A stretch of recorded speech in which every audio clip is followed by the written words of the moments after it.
సాయి, మీది ఏ ఊరు? మీ పేరేంటి? ఎక్కడి నుంచి వచ్చారు? సాయిరామ్, నా పేరు శ్రీనివాసరావు. మాది కర్నూలు జిల్లా నంద్యాల. అయితే ఇప్పుడు నంద్యాల జిల్లా ఏర్పడిన తర్వాత మాది కూడా జిల్లానే. మీరు బాబాని నమ్ముతారా? చాలా బాగా నమ్ముతాను. ఎన్ని సంవత్సరాల నుంచి బాబా పరిచయం మీకు? 28 సంవత్సరాల నుంచి. ఎలా పరిచయం అయ్యారు? నాకు పెళ్ళైన కొత్తలో వాస్తవంగా అయితే బాబా గారు, నాకు పెళ్ళికి ముందు బాబా గారు నాకు తెలియదు. నాకు మా అత్తగారు బాబా కూర్చుంటే బాబా అంటది, లెగిస్తే సాయి అంటది, కూర్చుంటే సాయి అంటది. ఆమె మా కుటుంబంలో మేము 3 అన్నదమ్ములు ఉన్నాము. మా అన్నదమ్ములకి మేము చేసిన పూర్వజన్మలోదే మరి ఏ జన్మలోదో తెలియదు, కానీ మా అన్నగారికి 2 పిల్లలు లేరు. మా అత్తగారు నాకు పెళ్ళి రోజున బాబు నాయనా, మరి మీకు మీ అన్నదమ్ములకి ఎవరు పిల్లలు లేరు, మరి నిన్ను నమ్మి నా బిడ్డని ఇస్తున్నాను, మరి నీకు కూడా పిల్లలు పుట్టకపోతే మరి మా పిల్ల పరిస్థితి ఏంది, కనుక బాబాగారు సాక్షాత్తు ఆయన భగవంతుడు, ఆయన్ని నమ్మండి, బాబానే మిమ్మల్ని చూసుకుంటాడు అని మా అత్తగారు నాకు కట్నం అయితే ఏమీ లేదు కానీ బాబా గారి గురించి చెప్పింది. అప్పటి నుంచి నేను బాబాని నమ్ముకొని ఉన్నాను. తీరిందా? మీ కోరిక తీరిందా? మళ్ళా కోరిక తీరిందా అంటే ఎట్లా తీరిందంటే సాక్షాత్తు సాయినాథుడే నాకు కుమారుని ఇచ్చాడు మొట్టమొదటిసారిగా. ఎంత అనుభవం ఇచ్చాడనంటే, నా భార్య సీమంతం 5వ నెలలో సీమంతం జరిగితే మరుసటి రోజు నా భార్య టీచర్గా పనిచేస్తుంది. ఆమె స్కూల్కి 9 గంటలకు పోతుంది, నేను 8:30 కల్లా షాపుకి పోతాను, గోల్డ్ షాప్లో. నా భార్య నేను రెడీ అవుతుంటే మా ఇంటికి ఒక పెద్ద ఆయన వచ్చి తలుపు తట్టి, నాయనా నువ్వేం పని చేస్తావు అని అడిగాడు. నేను వాస్తవంగా అయితే ఎవరో అమ్మని తలుపు తడుతుంటే నేను ఎవరో మామూలుగా ఏదైనా భిక్షానికి వచ్చినాడేమో అనుకొని ఒక 2 రూపాయలు తీసుకొని వేయటానికి పోతే, నేను భిక్షగాన్ని కాదు నాయనా, నువ్వేం పని చేస్తావని అడిగాడు. తాత నేను బంగారం అంగట్లో పని చేస్తానని చెప్పాను.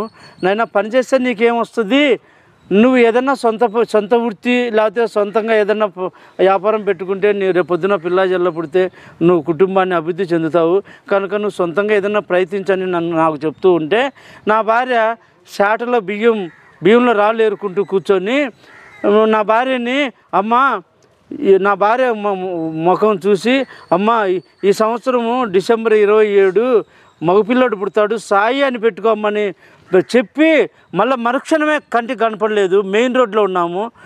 ఏంది మాయని అటు ఇటు బజార్ అంతా చూసి ఎక్కడ కనపడలేదు. అట్లాగే ఆ పెద్ద ఆయన చెప్పినట్లుగానే 5వ నెలలో సీమంతం జరిగితే 12వ నెలలో డిసెంబర్ 27 అదే మగపిల్లోడు పుట్టాడు. నేను మామూలుగా అయితే ఎవరైనా తల్లిదండ్రులు పిల్లలు పుడితే ఏదో తల్లిదండ్రుల పేరు లేకపోతే భగవంతుడి పేరు పెట్టుకోవాలనుకుంటారు, కానీ నేను ఏమి ఆలోచించలేదు, సాయి అని నేను నామకరణం చేసుకున్నాను. అట్లనే నాకు 3 అబ్బాయిలు. 3వ కుమారుడు కూడా గురు పౌర్ణమి రోజు పుట్టాడు. నాకు నేను అడిగితే కాదు, నేను అడగకుండా నాకు బాబా గారు ఎన్ని చేశాడంటే, అన్నిటికీ మించిన నిత్యానందం, పరమానందం, ఆరోగ్యం, అసలు చెప్పలేని ఆనందం పొందాను నేను బాబా దయ వల్ల. ఒక విషయం, ఈ మధ్య బాబా వారు దేవుడు కాదు అంటున్నారు కదా, దాని గురించి మీరేమంటారు?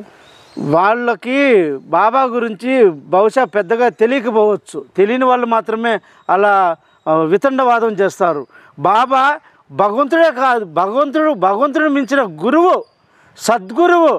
ఈ సృష్టిలో మానవుడు ఆనందంగా జీవించాలా, ఎప్పుడు ఆరోగ్యంగా ఆనందంగా ఏ ఇబ్బందులు లేకుండా జీవితం అంతా సుఖంగా బతకాల, ఆనందంగా బతకాలంటే గురువుని ఆశ్రయించాలా. అంటే గురువుని ఆశ్రయించడం అంటే ఏంది? కోరికలతో కాదు, జ్ఞానం, భక్తి, జ్ఞాన వైరాగ్యం అని చెప్పుకొచ్చారు గురువులు సత్సంగాల్లో. అలాగే జ్ఞానం కావాలంటే సాక్షాత్తు సాయినాథుడైన గురువు గారి దగ్గరే ఉంది.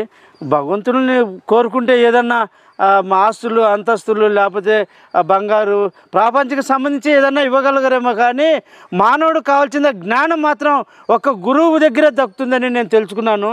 నాకు 1/2 సెంటు స్థలము లేదు, 1/2 గ్రాము బంగారు లేదు, కానీ ఎప్పుడు ఆనందంతోనే ఉంటాను. ఈ ఆనందం నాకు సాక్షాత్తు షిరిడి సాయినాథుడు బాబా గారు ఇచ్చారు. ఎప్పుడు ఇదే ఆనందం కావాలని నేను కోరుకున్నాను.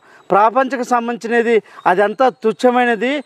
ఇది బాబా గారే శాశ్వతం అని నమ్మి ఉన్నాను. మా కుటుంబం మొత్తం మా ప్రాణాలు ఉన్నంత వరకు సాయినాథుడే భగవంతుడు, సాయినాథుడే గురువు, సాయినాథుడే తల్లి తండ్రి, సాయిని మించిన దైవం ఈ సృష్టిలోనే లేదని నమ్మాను. కాబట్టి సాయే భగవంతుడు అని నమ్ముతున్నాను. సాయిరాం, సాయిరాం, సాయిరాం.